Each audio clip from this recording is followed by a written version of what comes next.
चलें जी स्टार्ट करते हैं और अब हम ज़रा अपने नेक्स्ट चैप्टर में मूव करते हैं, लेकिन उससे पहले कुछ हमने बेसिक चीज़ें जो हैं वो डिस्कस करनी है जो थ्रू आउट हमारे जाके अब न्यूमेरिकल्स में काम आएगी। बिकॉज अब हमने साथ साथ एक दो लेक्चर्स में न्यूमेरिकल्स भी शुरू कर देने हैं कि हमने न्यूमेरिकली किस तरह सेल टैक्स को सॉल्व करना है।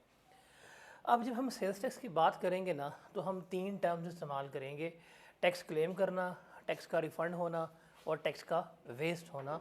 ज़रा हम इन तीनों टर्म्स को समझते हैं क्या है और क्या नहीं है। सबसे पहले हम डिस्कस करते हैं और ये है हमारा नॉर्मल सिनेरियो। नॉर्मल सिनेरियो में बेसिकली क्या होता है? नॉर्मल सिनेरियो का मतलब है कि आपका सेल्स टैक्स तो लगेगा, लेकिन रेट क्या होगा? 18% रेट के ऊपर आप क्या कर रहे होंगे? सेल्स टैक्स जो है वो कैलकुलेट कर रहे होंगे। इसके ऊपर 18% के ऊपर आप सेल्स टैक्स जो है वो कैलकुलेट कर रहे होंगे। अब फॉर एग्ज़ाम्पल आपने सेल्स की हैं और सेल्स की हैं आपने 10 लाख रुपए की, आपने परचेज़ की हैं और परचेज़ की हैं आपने 7 लाख रुपए की। रिक्वायरमेंट है आपने क्या करना है? सेल्स टैक्स लाइबिलिटी कैलकुलेट करनी है। क्या कैलकुलेट करनी है? सेल्स टैक्स लाइबिलिटी कैलकुलेट करनी है। तो सेल्स टैक्स लाइबिलिटी बेसिकली क्या होती है? Output tax minus input tax. तो हम यहाँ पे ले लेंगे अपना आउटपुट टैक्स। सेल्स 10 लाख की हैं, 18% के हिसाब से जो हम टैक्स लेंगे वो कितना आएगा? 1,80,000। ये मेरा क्या कहलाएगा? आउटपुट टैक्स जो है वो कहला रहा होगा। ठीक है। अब जो मैंने इनपुट टैक्स पे किया है वो मैं इसमें से क्या करवाऊँगा? एडजस्ट करवा दूँगा।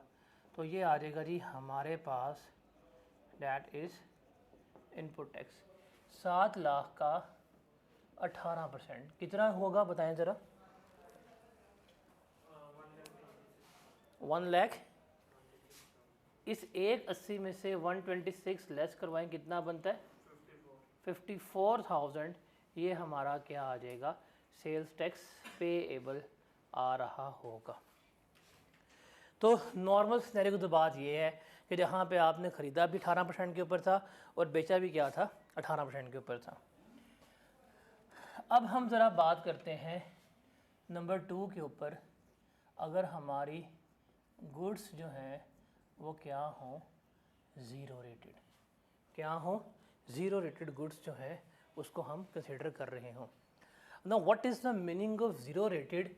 कि आपका जो टैक्स का रेट है वो कितने परसेंट है?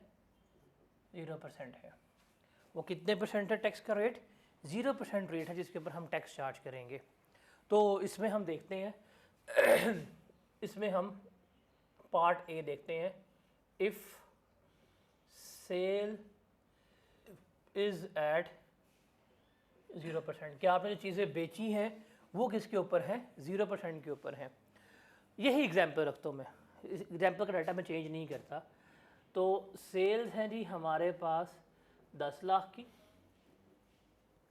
परचेजेस जो हैं वो हमारे पास हैं 7 लाख की, और रिक्वायरमेंट वही है कि हमने क्या करनी है? सेल्स टैक्स लाइबिलिटी जो है वो क्या करनी है? फाइंड आउट करनी है। अब उसने क्या कि सेल किसके ऊपर कर रहे हैं? 0 के ऊपर, तो इसके ऊपर लगेगा रेट 0% के ऊपर। परचेजेस जो है माइट भी मैं ख़रीद के आया हूँ 7 लाख का और मैंने 18% के हिसाब से क्या पे किया है? टैक्स अपना पे किया होगा। अब ज़रा हम आते हैं सेल्स टैक्स लाइबिलिटी कैलकुलेट करने के लिए। तो हम यहाँ पे लेंगे अपना आउटपुट टैक्स। ज़रा करें, 10 लाख का अगर 0% नहीं कितना आता है? 0 आएगा। ओके। इनपुट टैक्स कितना आएगा? इनपुट टैक्स आपका आ जाएगा 126। अब ज़रा कैलकुलेटर पकड़ें, कैलकुलेटर पे लिखें 0 माइनस 126,000, क्या बनता है? Minus 126।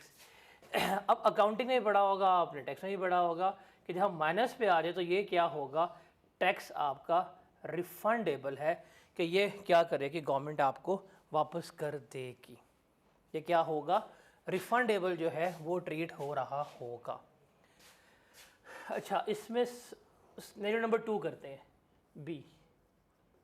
If purchase is at 0%, कि जो ख़रीदा है वो कितना है, 0% है।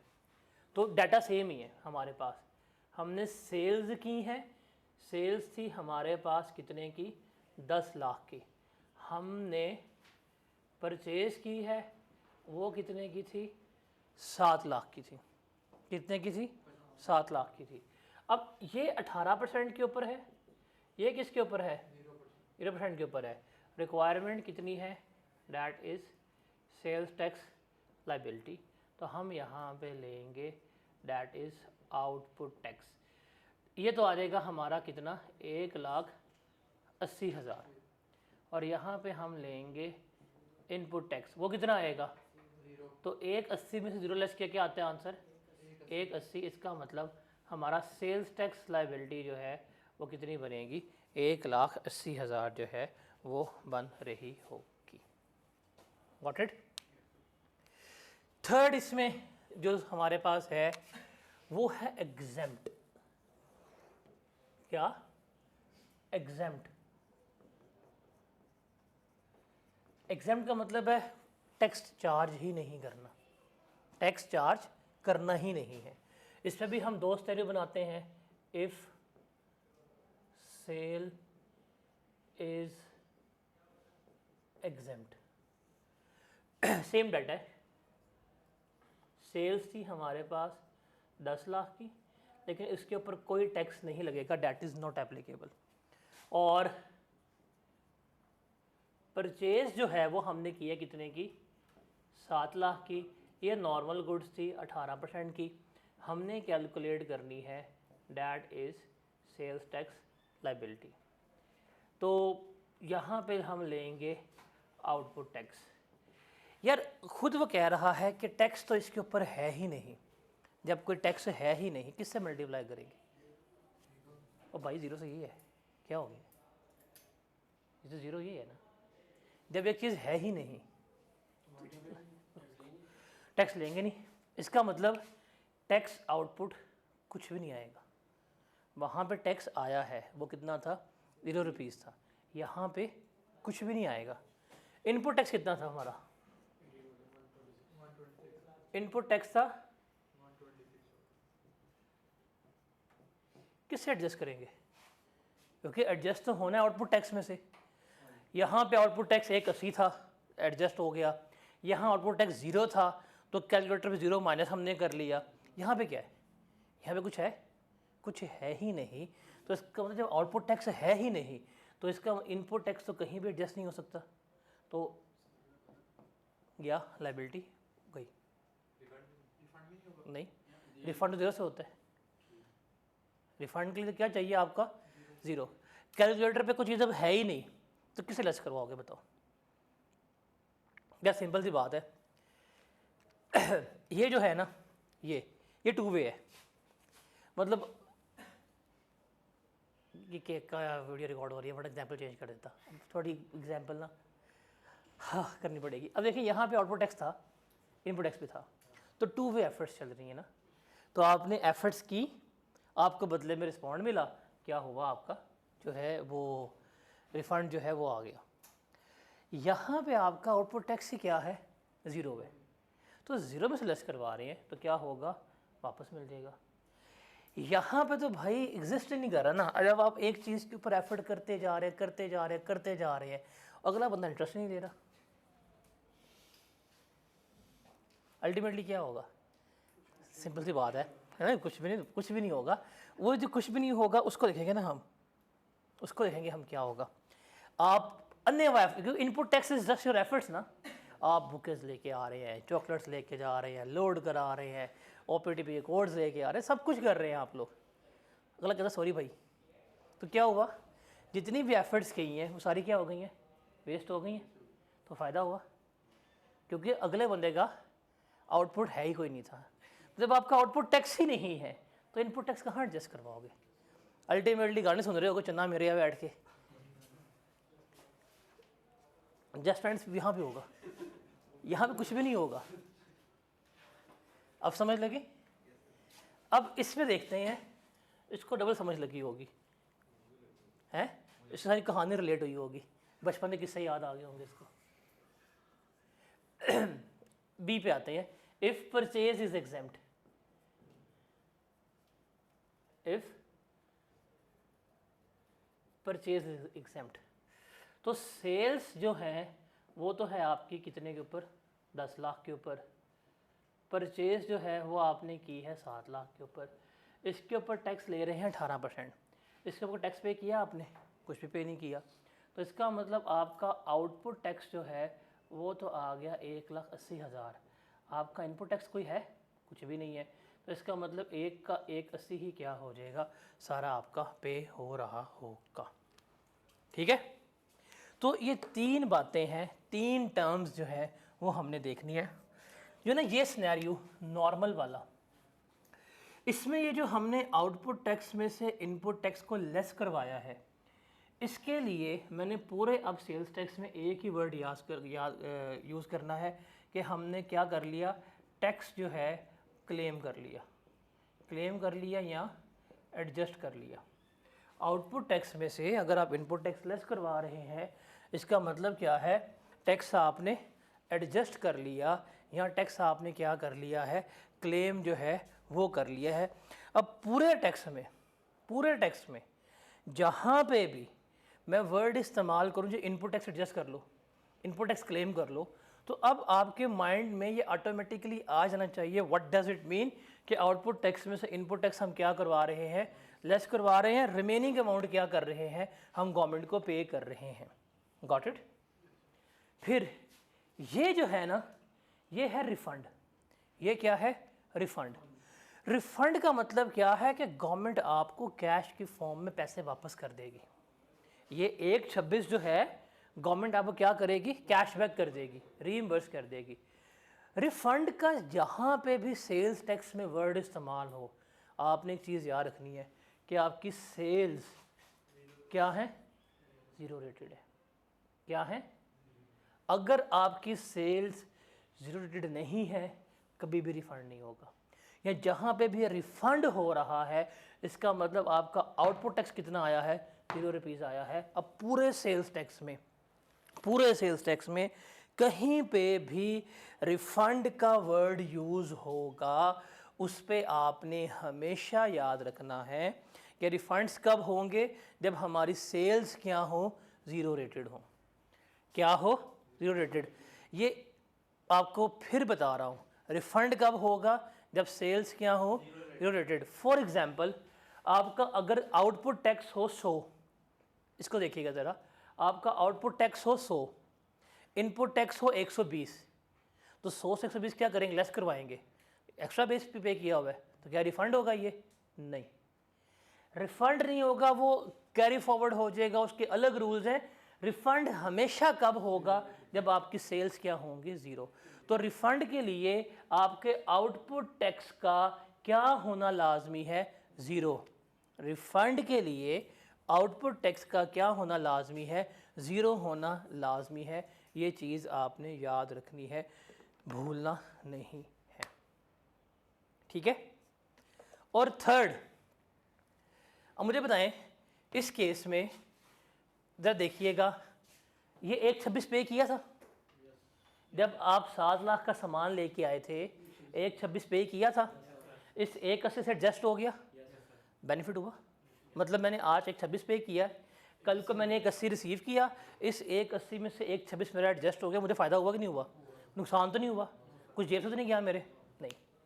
इसमें 1/26 पे किया, क्या हुआ, बाद में मुझे हुकूमत ने 1/26 वापस कर दिया, नुकसान हुआ, कुछ जेब से गया, मतलब यहाँ भी हो गया, वहाँ भी एडजस्ट हो गया।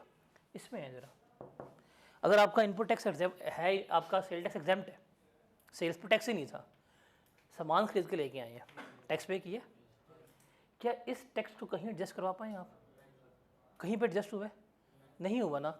तो वो जो आप बिला वजह के चॉकलेट्स लेके आएंगे, बुकेज लेके आएंगे, लोड करवाएंगे, एंड पे क्या होता है सारा कुछ, वो ये भी इनपुट टैक्स क्या होगा, वेस्ट कंसिडर हो रहा होगा। तो इसका मतलब हम पूरे टेक्स्ट में 3 टर्म्स इस्तेमाल करेंगे। कौन कौन सी? क्लेम, रिफंड और वेस्ट। वेस्ट होगा कब? जब आपकी एग्जेम्प्ट सप्लाईज होंगी। रिफंड होगा कब? जब आपकी सप्लाईज क्या होंगी? Zero rated. और क्लेम कब होगा? जब आपकी सप्लाईज क्या होंगी?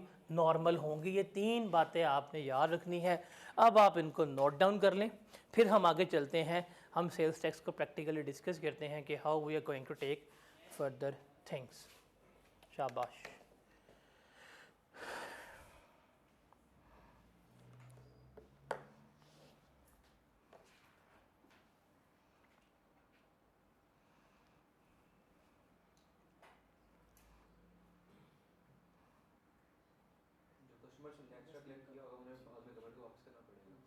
वो अलग है। जो कस्टमर से आप एक्स्ट्रा लेते हैं वो एक अलग चीज़ है। आप कभी भी कस्टमर से एक्स्ट्रा चीज़ नहीं लेते।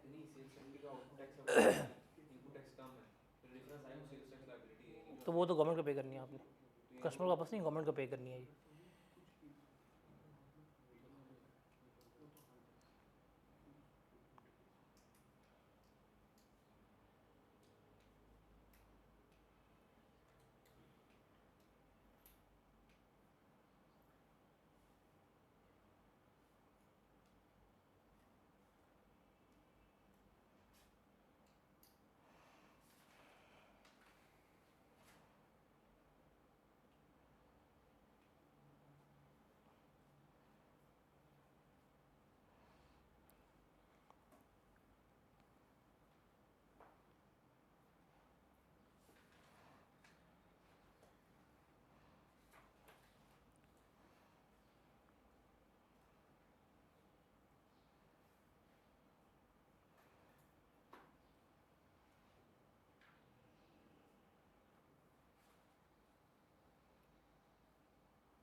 क्लियर है?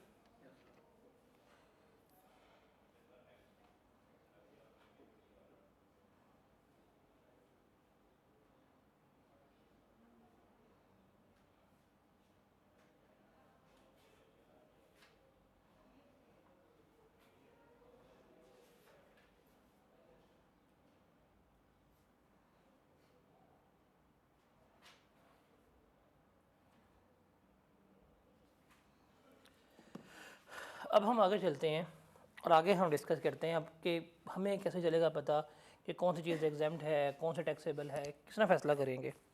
तो सेल्स टैक्स को ना हमने इन दो में डिवाइड किया हुआ है, या तो टैक्सेबल है या क्या है, एग्जाम्प्ट है। टैक्सेबल में फिर आगे जाके मुख्तलिफ रेट्स हैं, कोई 18 पे है, देखें इस पर रेट क्या लगा था, इस पर रेट क्या लगाया है, दोनों टैक्सेबल तो है, रेट फ़र्क है ना, कहीं पे 10% भी रेट लगा रहे हैं, कहीं 25 भी लगा रहे होंगे। तो टैक्सेबल में आगे मुख्तलिफ चीज़ें आएंगी, लेकिन चीज़ें हमारे पास क्या हैं, एग्जाम्प्ट हैं या क्या है, टैक्सेबल जो है कंसीडर हो रही होंगी। हम डिस्कस करते हैं सबसे पहले एग्जाम्प्ट सप्लाइज को, बिकॉज अगर हमारे एग्जाम्प्ट डिस्कस हो जाएं हमें लग गया पता एग्जाम्प्ट ये हैं, इसके अलावा जो भी हैं वो क्या होंगी, टैक्सेबल होंगी। एग्जाम्प्ट का सबसे बड़ा फीचर क्या है, मतलब क्या चीज़ है जो एग्जाम्प्ट को यूनिक करती है, इनपुट टैक्स क्या होता है, वो खुदा वास्ता है वेस्ट होता है, ज़ीरो इसके ऊपर है, क्या हो गया, क्या हो गया, लिखा हुआ है वेस्ट होता है इसके ऊपर। अब ये कौन कौन सी चीज़ें हैं जिसमें आएंगी उसको ज़रा हम डिस्कस आउट करते हैं कि कोई चीज़ एग्जाम्प्ट है, कोई चीज़ टैक्सेबल है, अब वो कौन कौन सी है, कैसे फ़ैसला होगा, हम उसको देखेंगे। कभी ऐसा हुआ है कि आप लोग बाज़ार गए हैं सब्ज़ियाँ लेने के लिए और आपने जी आलू लिए हैं 50 रुपये किलो और वो कह रही 7-9 रुपये का सेल्स टैक्स दें, क्यों,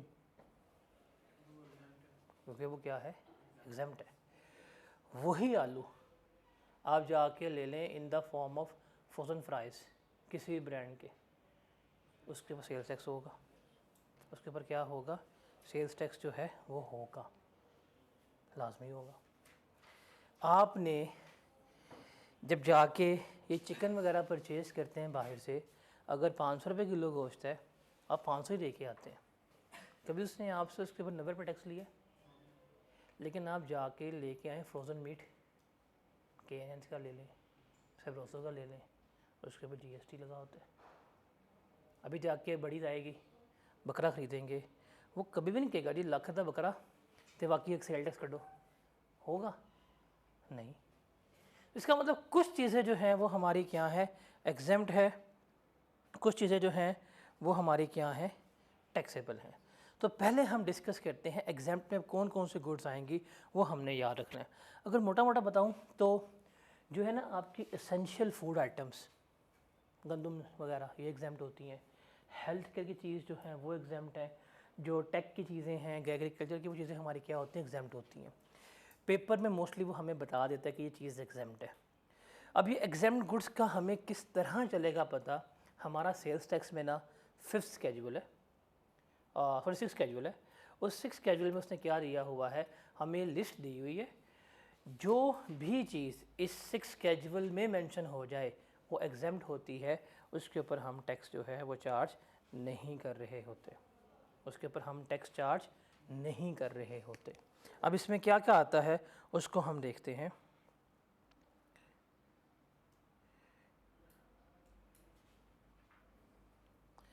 सबसे पहले local supply of live animals, live poultry. भाई आपका अगर कुत्ते बेचते हैं, अब बड़ा अच्छा कारोबार है, आपकी सोच है, एक जो है ना पिल्ला हस्की का वो भाई लाखों में बिकता है, हम तो चारों कुत्तों को वटे मार रहे होते हैं ना कि पूछें इनके शौक हैं, कितने का होता है हस्की आजकल, 75 से 120 तक है। पपी हिसाब लगा लो, तो कुत्ते का बच्चा इतने का यार, इतना सा, तो अब जो बंदा बेच रहा है खुद सोचो कितना प्रॉफिट कमा रहा होगा वो। करना क्या है, जाके बस एक कुत्ता चोरी करो उसको मुँह से बेचो जाके, बिजनेस तो है ये, दिस इज़ बिजनेस। ये जो मुर्गे बेच रहे होते हैं, चलिए वो चलिए आज इसको मजाक में ले गए कुत्ते को, जो कबूतर बेच रहे हैं, तोते बेच रहे हैं, पेट्स बेच रहे हैं, भाई लाइव एनिमल्स बेच रहे हैं, ये जीएसटी नहीं लेते, क्यों? एग्जेम्प्ट है। आप कैटल्स पे आ जाएं, बकरियां बेच रहे हैं मुर्गियां बेच रहे हैं, एग्जेम्प्ट है, कोई टैक्स लगेगा, क्यों? बिकॉज हमने किया जी एग्जेम्प्ट है, तो ये क्या है? एग्जेम्प्ट है, कंसिडर हो रही होंगी। ये आपके चैप्टर नंबर 19 में ये स्केड्यूल बना होगा, टेबल सा बना होगा, पेज नंबर कौन सा है? 268 पे। उसके साथ है agriculture produce not subject to any further manufacture. What is the meaning of agriculture produce? ज़रई अजनास, जो क्या ज़रई अजनास लेकिन यहाँ पे चीज़ आपने हाईलाइट करनी है, that is not subject to any further manufacture, जिसके ऊपर हमने कोई एक्स्ट्रा मैन्युफैक्चरिंग वगैरह नहीं की, एक्स्ट्रा प्रोसेस वगैरह हमने इन्वॉल्व नहीं किया। अब देखें, गंदम उगाइए, आप गंदम बेच देते हैं किसान, वो एग्जेम्प्ट है, उसके ऊपर टैक्स लगेगा। वही गंदम मिल में जाती है, उसका आटा बनता है, प्रोसेस लगा, आटा क्या हो जाएगा? टैक्सेबल हो जाएगा। तो गंदम एग्जेम्प्ट है, आटा क्या है? टैक्सेबल। गन्ना उगाया किसान ने, गन्ना बेच रहे हैं, एग्जेम्प्ट है। वही गन्ना कहाँ जाएगा? शुगर मिल में, क्या बनेगी? वो क्या हो जाएगी? टैक्सेबल हो जाएगी। तमाम एग्रीकल्चर प्रोड्यूस जो रॉ फॉर्म में बिक रहे हैं वो क्या हैं? एग्जेम्प्ट है। ये फ्रूट्स आपके बिक रहे होते हैं, ये सारे एग्जेम्प्ट हैं। यही फ्रूट जब कैंड होके बिकते हैं तो क्या हो जाएंगे? टैक्सेबल हो जाएंगे। आप पाइनएप्पल खरीदें जाके फ्रेश, एग्जेम्प्ट है। वही पाइनएप्पल आप कैंड लेंगे, उस पर टैक्स लगा होगा। आप जाके ये साग लेते हैं, पालक लेते हैं, तभी टैक्स दिए। लेकिन यही साग पालक जो है आपको मिचल्स के कैंड फॉर्म में मिल रही होती है, उस पर टैक्स होगा। तो इसका मतलब इनके ऊपर अगर हमने कोई फर्दर मैन्युफैक्चरिंग फर्दरिंग प्रोसेस नहीं किया तो ये क्या है? एग्जेम्प्ट है। अगर हमने कर दिया तो ये क्या हो जाएंगी? टैक्सेबल हो जाएंगी। उसके बाद है goods imported by diplomats. Diplomat सफारतकार जो होते हैं, आज तो बड़े इंपॉर्टेंट भी हैं सफारतकार, बिकॉज हम तो इस वक्त दुनिया के बादशाह बन गए हैं। आज बस चंद एक लोग रो रहे हैं, उनकी किस्मत रोना है, हम क्या कह सकते हैं। जो डिप्लोमेट्स होते हैं, डिप्लोमेटिक मिशंस होते हैं, या प्रिविलेज पर्सन, प्रिविलेज कौन होते हैं? सबको पता कौन है, हम नाम ले सकते, लेकिन आज ले आज उनके ऊपर आप हैं, उनको तो भाई सारे खून माफ़ हैं, क्योंकि उनका ऑरा इस वक्त ना इन्फिनिट चल रहा है। तो अगर ये लोग गुड्स इंपोर्ट करते हैं, यहाँ पे ना ये वर्ड हाईलाइट कीजिएगा इंपोर्ट का, बिकॉज सेम पॉइंट आगे जाकर हम पढ़ेंगे 5th स्केड्यूल में, सेम पॉइंट होगा, बस ये इंपोर्ट का वर्ड चेंज करेंगे तो वो क्या हो जाएगा? चीज़ बात चेंज हो जाएगी। तो अगर डिप्लोमेट्स हैं या डिप्लोमेटिक मिशंस हैं या इस तरह के लोग जो हैं ये अपनी पर्सनल चीज़ें गुड्स वगैरह इंपोर्ट करते हैं, एग्जेम्प्ट है, टैक्स पे नहीं करेगा। मैं करूँगा, मैं पे करूँगा, आप करेंगे, आप टैक्स पे करेंगे, इनके लिए क्या होगी? एग्जेम्प्ट होगी। उसके अलावा होली कुरान हो गया, इस तरह की दीगर रिलीजियस बुक्स हो गई, चाहे ये प्रिंटेड फॉर्म में हो चाहे ऑडियो वीडियो फॉर्म में हो, ये एग्जाम टेस्ट के ऊपर टैक्स नहीं लेते हम, लेके तो बहुत ज़्यादा। उसके बाद है goods manufactured and exported from Pakistan which are subsequently imported within Pakistan with 1 year. आपने गुड्स बनाई, एक्सपोर्ट की, विद इन 1 ईयर वापस आ गई, could be various reasons, sales returns होगी, गुड डिफेक्टिव, ये सब कुछ है, ये भी क्या होंगी? एग्जाम्ड होंगी, इसके ऊपर टैक्स चार्ज नहीं करेंगे। उसके बाद है goods temporarily imported into Pakistan made for subsequent export. क्या आपने गुड्स मंगवाई हैं बट बाहर भेजनी है, आप चाइना से सामान ले रहे हैं और आप एक्सपोर्ट कर रहे हैं, बस आती हैं बाहर निकाल देते हैं, तो ये भी क्या होंगी? आपकी एग्जाम्प्ट है। जब इंपोर्ट किया आप टैक्स जो है वो पे नहीं करेंगे। अच्छा, इसमें जो चीज़ें याद रखनी है ना, इसमें अभी तक जो है एग्रीकल्चर प्रोड्यूस, इसको हाईलाइट कर लो, गुड्स इंपोर्टेड बाय डिप्लोमेट्स, ये 2 पॉइंट हाईलाइट कर लो, ये पेपर में आ सकते हैं। उसके बाद है local supply of breads, naan and chapati. हाय, अब तो वो नान वाले नहीं रहे, वरना हम अच्छी एग्जाम्पल दे देते, उनको भी हमने पकड़ के बचाव दी है, पिछले 2 माह से बचा रहे हैं। एनीवेज, आप जाए कोयटा होटल पे, आप पराठा लें, टैक्स पे करेंगे? नहीं। जाके तंदूर से रोटियां लें, टैक्स पे करेंगे? नहीं। लेकिन डॉन वाले भी पराठा देते हैं, डॉन वालों की भी रोटी आती है, आप जाके वो ले, उस पर टैक्स है। तो ये जो लोकल है ना, जो लाइव ही चपातियाँ रोटी पराठे मिल रहे होते हैं, ये एग्जाम्प्ट है। लेकिन वो जो डॉन वाले वो प्रोसेस होके आए हुए हैं, वो क्या होंगे? टैक्सेबल होंगे। फिर फर्टिलाइज़र्स हैं, ट्रैक्टर्स हैं, ये भी इसमें आते हैं।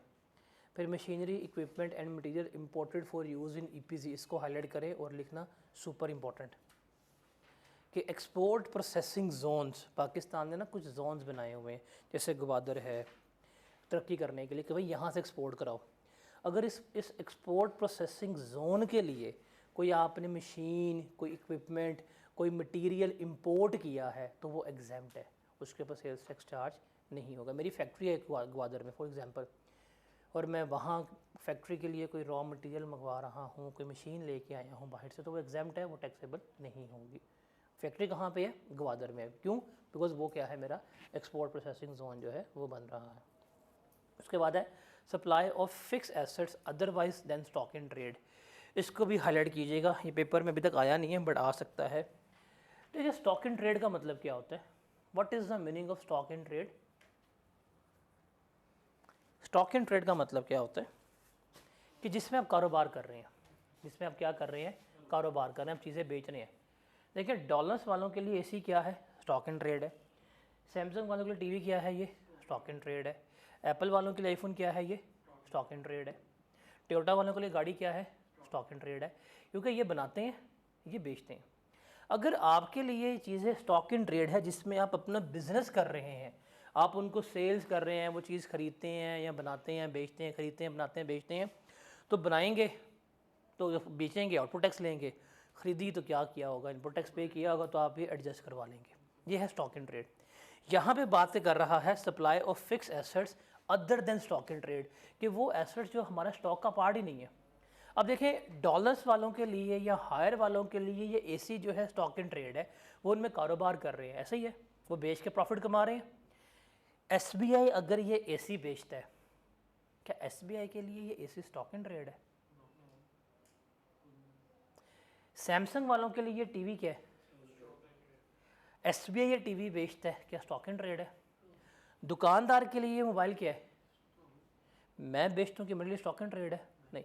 तो उसने कहा है कि जो आपके ऐसा स्टॉक इन ट्रेड नहीं है, आप इसको ब्रैकेट में लिख सकते हैं, हमारे यूज्ड एसेट, हमारे यूज्ड एसेट, पुराने एसेट जो हमारे ज़ेर इस्तेमाल है, अगर हम इन्हें बेचेंगे तो ये एग्जेम्प्ट है, इनके ऊपर सेल्स टैक्स चार्ज नहीं होगा। इसका मतलब टोयोटा वाले गाड़ी बेचेंगे, वो सेल टैक्स ले रहे होंगे, मैं गाड़ी बेचूंगा, मैं सेल टैक्स नहीं ले सकता। क्यों? गाड़ी क्या है? एग्जेम्प्ट है। ये तो लिख लें कहीं पे कि जो यूज्ड एसेट होंगे, यूज्ड ऑफिस फर्नीचर हो गया, यूज्ड ऑफिस इक्विपमेंट हो गया, यूज्ड व्हीकल्स हो गई, यूज्ड एसी हो गए, जितने भी यूज्ड एसेट्स हैं जो हम इस्तेमाल कर रहे हैं, उनको हम बेचेंगे तो वो क्या होगा?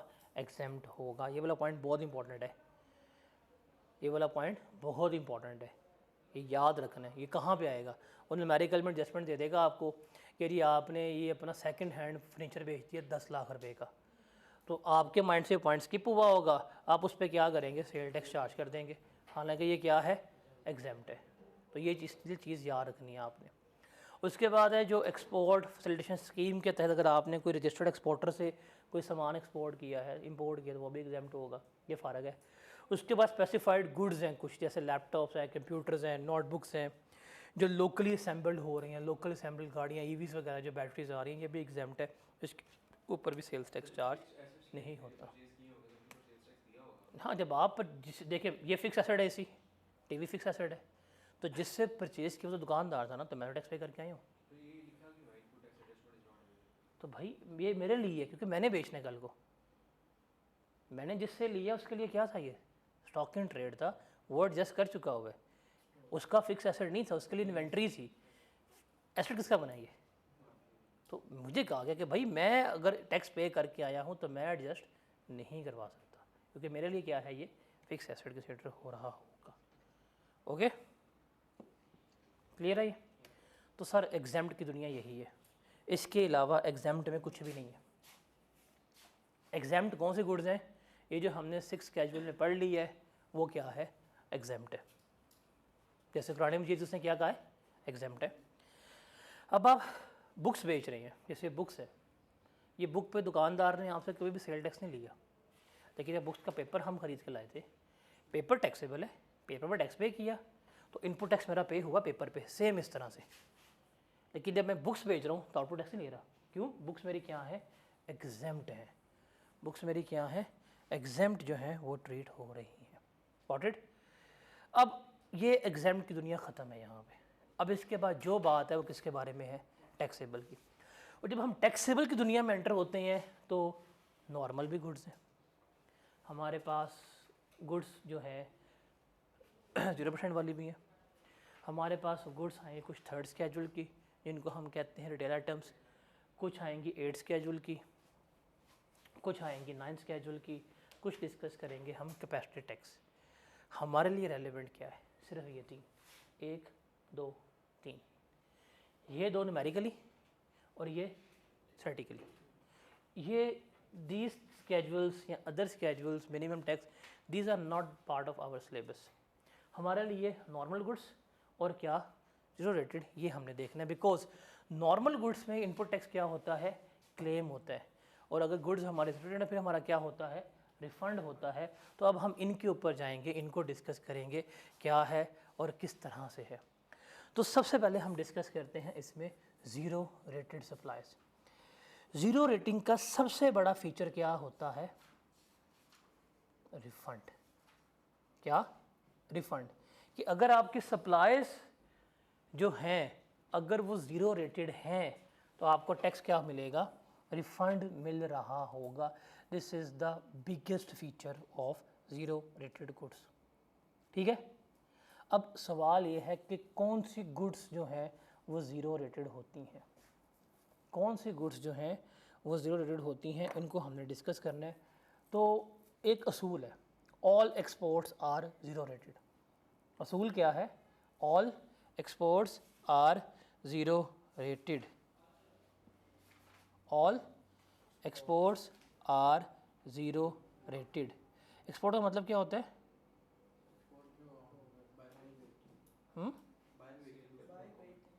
तो इसका मतलब एक मार्कर है, ये मार्कर मैंने बनाया किस में, पाकिस्तान में। अगर बना के पाकिस्तान में बेचूंगा तो टैक्स रिफंड लूँगा, यही मार्कर एक्सपोर्ट कर दूं तो क्या हो जाएगा, ज़ीरो रेट हो जाएगा। कुरान मजीद की बात की थी हमने, पब्लिश किया, पाकिस्तान में सेल हो रहा है, कोई टैक्स नहीं है, एग्जेम्प्ट है। बट वही कुरान मजीद अगर एक्सपोर्ट हो जाता है, for example Taj company, Taj publishers जो हैं कुरान मजीद को पब्लिश करते हैं, कुछ पाकिस्तान में है, कुछ वो सऊदी एक्सपोर्ट कर देते हैं। अगर सऊदी एक्सपोर्ट की गाड़ी तो क्या हो गई, एक्सपोर्ट्स हो गई। अब चूँकि वो एक्सपोर्ट्स हैं तो किस में फॉल कर जाएगा, वो ज़ीरो रेटेड में आ जाएगा। तो उससे रिलेटेड जितना भी इनपुट टैक्स होगा वो क्या हो जाएगा, उनको रिफंड हो जाएगा। तो रूल क्या है, all exports are zero rated. ठीक है, all exports are zero rated. लेकिन इसके साथ इसके एक्सेप्शन है, जो आई कैप का one of the most famous theoretical question है। आई कैप का मोस्ट फेमस थ्योरेटिकल क्वेश्चन है कि बताएं वो कौन सी ऐसी एक्सपोर्ट्स हैं जिसके ऊपर हम 0% टैक्स चार्ज नहीं करते। इसको हाईलाइट कर लें, साथ ही लिखा है बुक पे, और ये सुपर इम्पॉर्टेंट है कि कौन सी ऐसी एक्सपोर्ट्स हैं जो ज़ीरो रेटेड नहीं है। मतलब हम उन पे 18% या जो भी रेट होगा वो लगाएंगे, उसको ज़ीरो पे ट्रीट नहीं करेंगे। अब वो कौन कौन सी हैं, पहला, goods held for export but not exported. भाई एक्सपोर्ट करने के लिए इन्वेंट्री रख दी, इन्वेंट्री बाहर भेजी ही नहीं है, तो जब तक बाहर इन्वेंट्री भेजेंगे ही नहीं तो वो कभी भी ज़ीरो रेटेड ट्रीट नहीं होगी। ठीक है, फिर आपने गुड्स एक्सपोर्ट की है लेकिन री इम्पोर्ट कर ली है, तो ये तो 2 नंबर ही है कि आप एक्सपोर्ट करो, रिफंड लो, वापस गुड्स ले आओ। तो अगर ये सीन है तो ये भी आपकी ज़ीरो रेटेड ट्रीट नहीं होगी। उसके अलावा एक्सपोर्ट टू अफ़गानिस्तान, ईरान और चाइना, बाय एयर हो या बाय लैंड रूट हो, तो ये भी आपकी ज़ीरो रेटेड ट्रीट नहीं होगी। बॉर्डर लगता है, ये फेंके वो एक्सपोर्ट हो जाती है आपकी, तो कहते हैं भाई ये आपकी ज़ीरो रेटेड ट्रेड नहीं होगी। तो ये 3 बातें, वन ऑफ द फेमस तरीन सवाल है कि कौन सी एक्सपोर्ट्स जो हैं ज़ीरो रेटेड नहीं हैं। तो क्या क्या, goods held for export but not exported, good export but reimported, export to Iran, Afghanistan, China, export to Iran, Afghanistan, China, और held for export but not exported और री इम्पोर्टेड। 3 बातें लिख लोगे, इतने ही लिख लोगे तो नंबर मिल जाएंगे ये। ठीक है, इसके अलावा और कौन सी गुड्स हैं जो हमारी ज़ीरो रेटेड में फॉल हो रही होती हैं एक्सपोर्ट्स के अलावा। अब देखें, पहला पॉइंट, सप्लाई टू डिप्लोमेट्स, जो पढ़ा है पिछला आपने, ये है आपका 5th स्केड्यूल। जो इससे पहले पढ़ा वो क्या था, 6 स्केड्यूल था, उसमें था इम्पोर्ट बाय डिप्लोमेट्स, यहाँ पे क्या है सप्लाई टू डिप्लोमेट्स। मतलब मेरी यहाँ पे कंपनी है, मैं सामान बेच रहा हूँ पाकिस्तान में, मेरे पास डिप्लोमेटिक मिशन वगैरह आते हैं, और मैं अगर उनको बेचूंगा तो ये भाई आए हैं, ये पाकिस्तानी है, टैक्स कितना लिए इनसे मैंने 18%, अगर वो आएंगे उनसे कितना लूँगा 0% लूँगा, तो ये लोकल की बात हो रही है, ठीक है। उसके अलावा supply of raw material and components for further manufacture of goods in export processing zone, highlight करें, पेपर में आया भी हुआ सवाल है मेरे ख्याल से, कॉन्फिडेंस इंजीनियरिंग है जिसमें ये पॉइंट टेस्ट हुआ है, सवाल का नाम है कॉन्फिडेंस इंजीनियरिंग, हम करेंगे। अब हमने जो वहाँ पढ़ा था वहाँ था इम्पोर्ट ऑफ मशीनरी गुड्स या रॉ मटेरियल फॉर ईपीजी, तो वो क्या था एग्जाम्ड था। यहाँ पे सप्लाई ऑफ रॉ मटेरियल, मतलब कोई ईपीजी में फैक्ट्री है, मैं लोकली उसको माल मशीन सप्लाई कर रहा हूँ, तो वो क्या होगा 0% में टैक्स चार्ज करूँगा 0%। Same goes courier, for example अगर हमने डिलीवरी दी है, आप टीसीएस वगैरह करवाते हैं और वो आपका ईपीजी में हुआ है, टैक्स क्या चार्ज होगा 0% चार्ज हो रहा होगा, तो ये हम पॉइंट डिस्कस करेंगे। फिर import supplies made to Gwadar, आप ग्वादर से कोई इंपोर्ट करते हैं सप्लाइज करते हैं गाड़ियों के अलावा, वो भी क्या है जो रेटेड है। फिर ये वाला पॉइंट हाईलाइट करें, supply of stores provision for consumption aboard conveyance proceeding outside Pakistan that is international flight और शिप, इसको सुपर इंपॉर्टेंट लिख के, ये 3 से 4 दफ़ा पास पेपर में न्यूमेरिकल टेस्ट हो चुका है। एक फ़्लाइट है वो लाहौर से उड़ी है, लैंड हुई है कराची में, उस फ्लाइट में जेट फ्यूल भी इस्तेमाल हुआ है, पैसेंजर्स के लिए जो कुछ रिफ़्रेशमेंट, कोई ये चाय बोतल टिशू समोसा या फूड सप्लाई हुआ है। ये फ़्लाइट क्या थी डोमेस्टिक थी, इसके ऊपर जो चीज़ें प्रोवाइड की गई हैं, टिशू दिया, पानी दिया, खाना खुना दिया, ये टैक्सेबल है। लेकिन अगर यही फ़्लाइट उठती पाकिस्तान से, जाती रियाद जद्दा जाती, अब ये फ़्लाइट क्या हो गई है पाकिस्तान से बाहर जा रही है, इस पे अगर कोई इस तरह की चीज़ें दी गई हैं तो वो क्या कंसिडर होंगी 0 रेट कंसिडर होंगी, उसके अगेंस्ट जितना भी टैक्स होगा वो क्या ले लेगी रिफ़ंड हो जाएगा। एक फ़्लाइट जो है बाहर जा रही है, और फॉर एग्जांपल आप एक फ़्लाइट है उसमें चीज़ केक देते हैं, अब वो डोमेस्टिक फ़्लाइट का चीज़ केक है तो वो टैक्सेबल है, वो फ़्लाइट बाहर जा रही है पाकिस्तान से तो वो चीज़ केक क्या हो जाएगा 0% के ऊपर चार्ज हो रहा होगा। तो ये पॉइंट 3 से 4 दफ़ा न्यूमेरिकल में टेस्ट हो रहा है।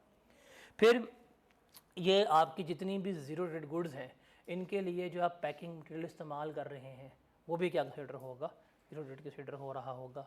फिर जो मैन्युफैक्चर कम एक्सपोर्टर होते हैं, जिनका काम सिर्फ बनाना और एक्सपोर्ट करना है, उनका बिजली और पानी वो भी क्या होगा गैस 0 रेटेड कंसिडर होगी।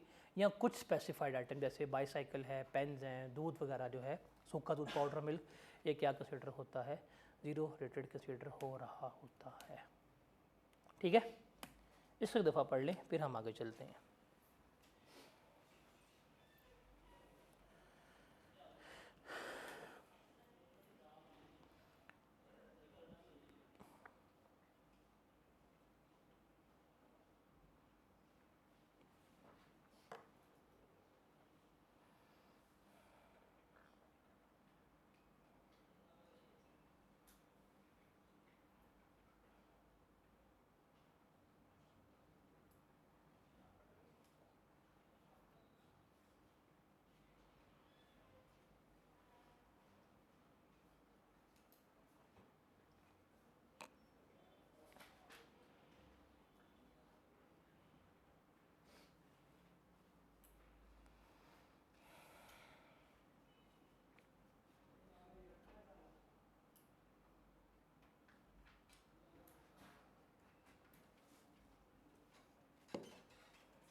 तो ये जितनी भी हमारी गुड्स हैं 0 रेटेड, इसका सबसे बड़ा फीचर क्या था, हमें क्या चाहिए रिफंड्स, यही है ना, हमें क्या चाहिए रिफ़ंड चाहिए ना। तो रिफ़ंड का प्रोसेस क्या होता है वो हमने यहाँ पे देखना है, इसको समझना है, क्रैम नहीं करना, ये रट्टा नहीं मारना, अंडरस्टैंड करना है, अपनी वर्डिंग में लिख देना। रिफ़ंड्स कब मिलेंगे, जब सेल्स क्या होंगी आपकी 0 रेटेड होंगी। अब रिफ़ंड का प्रोसेस क्या है वो देखते हैं। पहली बात कि refund of input tax on 0 rated supplies shall be made with in 45 days of filing of return. जब आप रिटर्न जमा करवाएंगे उसके बाद 45 दिन के अंदर जो है गवर्नमेंट ने आपको क्या करना है, रिफ़ंड करना है। अभी देखिएगा ज़रा, अप्रैल का मंथ है, अप्रैल का मंथ शुरू हुआ 1 अप्रैल को, ख़त्म होगा 30 अप्रैल को, ऐसे ही है। अप्रैल के महीने की रिटर्न जो है, क्योंकि हम मंथली करते हैं, ये नेक्स्ट मंथ सबमिट होगी। अब नेक्स्ट मंथ की बात करें तो इसकी ड्यू डेट है 15 मई। कौन सी? 15 मई। अब 15 मई को जब आपने अपनी रिटर्न सबमिट करवा दी, जैसे आप रिटर्न सबमिट करवाएंगे इस दिन आप कहेंगे भाई ये टैक्स पकड़ो अपना, ये इतना रिफ़ंड है, आपने रिफ़ंड अपना क्या कर लिया, क्लेम कर लिया कि भाई मेरा रिफ़ंड करो।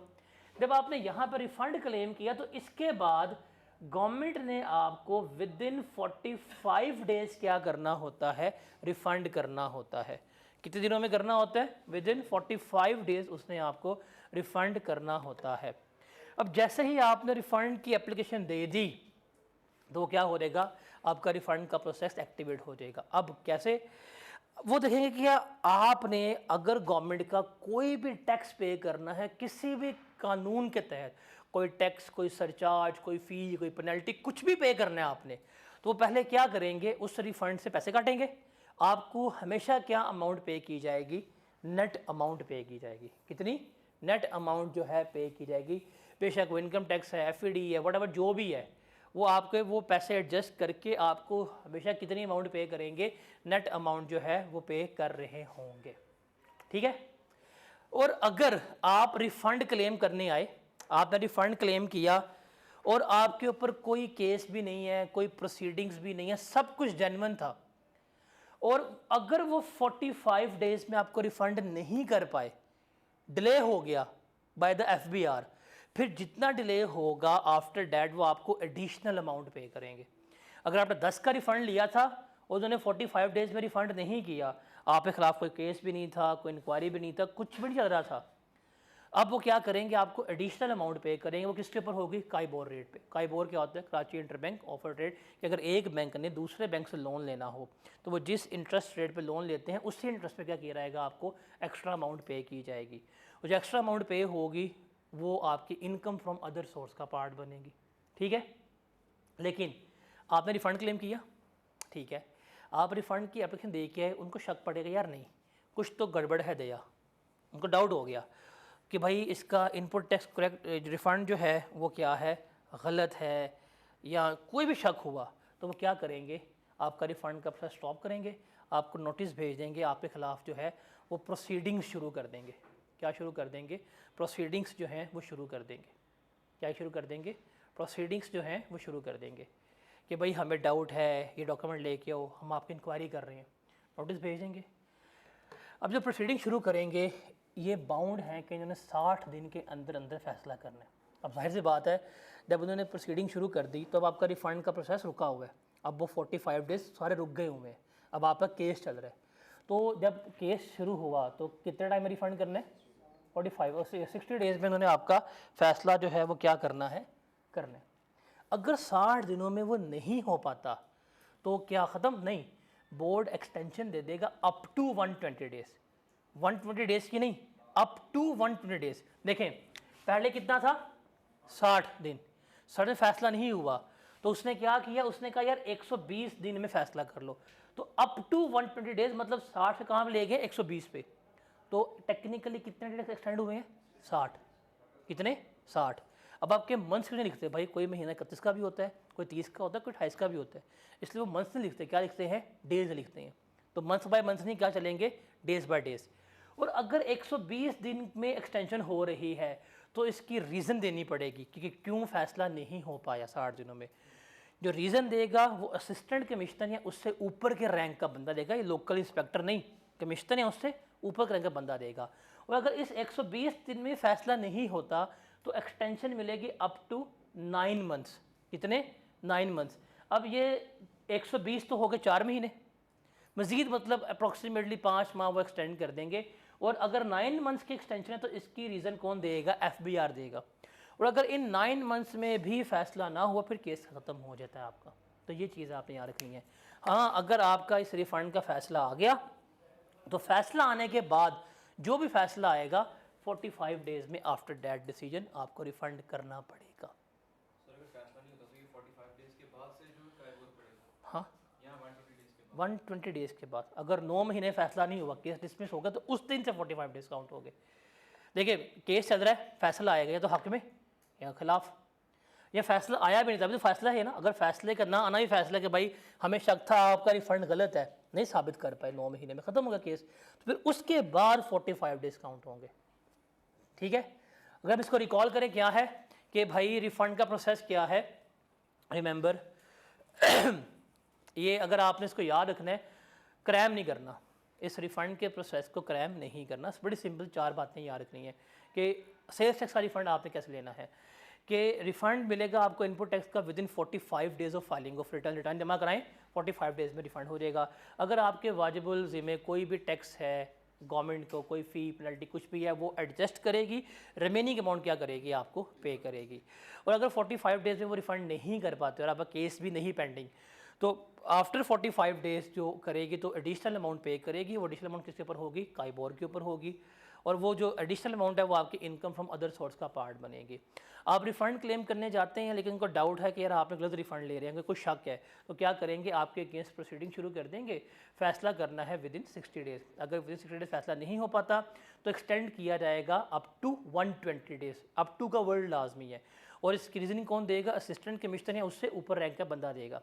अगर 120 डेज में फैसला नहीं होता तो फिर किया जाएगा एक्सटेंड अप टू 9 मंथ्स। इसकी रीज़न भी इन रिटर्न होंगी, और ये कौन करेगा, बोर्ड कर रहा होगा, FBR। फिर इसका फैसला आने के बाद 45 डेज में रिफंड का प्रोसेस जो है वो कंप्लीट करना होगा। ओके, ठीक है। तो इसके साथ ही बुक में टेबल बना होगा difference between exam supplies and zero rate supplies का। ये टेबल आपने पढ़ के आना है, ये भी एक इम्पोर्टेंट सवाल है। फिर हम आगे चलेंगे और आगे हम अपनी फिर नॉर्मल गुड्स जो हैं वो डिस्कस कर रहे होंगे। ठीक है, कल मिलते हैं।